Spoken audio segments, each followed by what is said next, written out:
हाणे वाक़ अपडेट क्यों पिया मटियारी में आज़ीज़ गुल ख़ैबर जी रिपोर्ट मुताबिक़ त महक़क़ ऐं लेखक डॉक्टर अली मुराद लंजवाणी जी तहरीर कयल किताबनि जी मोहरती गॾिजाणी थी गुज़री।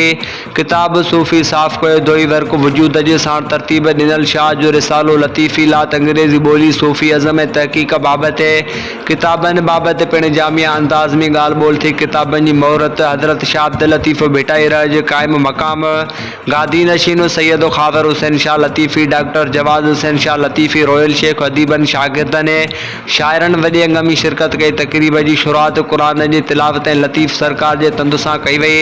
उन मौके ते मोअज़्ज़िज़ीन मेहमाननि सजावंदनि ॻाल्हाईंदे चयो त सूफ़ी अज़म अमुन जी प्रचार ऐं मज़हबी आमंगो ते क़ाइम रहण लाइ भिटाई रूमी सचल ऐं ॿियनि बुज़ुर्गनि जी ॿुधायल वाट सभिनी लाइ सिधो रस्तो आहे। ॿिए पासे मज़हबी करपड़ तंग नज़रे ऐं माण्हुनि जी जियापे लाइ हाजियो आहे। किताबनि जी अहमियत ऐं अफ़ायतियत बाबति ॿुधाईंदे मुक़ररीन चयो त डॉक्टर अली मुराद लंजवाणी जा लिखियल किताब हज़रत शाह अब्दुल लतीफ़ भेटाई जे पैगाम सूफ़ी अज़म समाजी शोबे सां मुंसलिक आहिनि।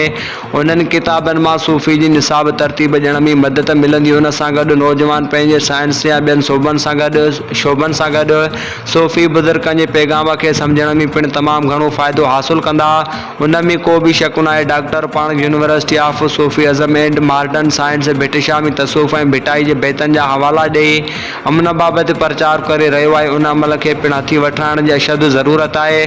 महक़क़ लेखक डॉक्टर अली मुराद ॻाल्हाईंदे चयो त हिन वक़्तु भिटाई जे रिसाले खे समाजियात साइंस ऐं ॿियनि रुखनि सां तइलीमी इदारनि में पढ़ाइण अशद ज़रूरत आहे। उन सां ज़हनी वसअत असरु खाईंदी ऐं असां पंहिंजे वरसे खे महफ़ूज़ रखण में कामयाबु रहंदा।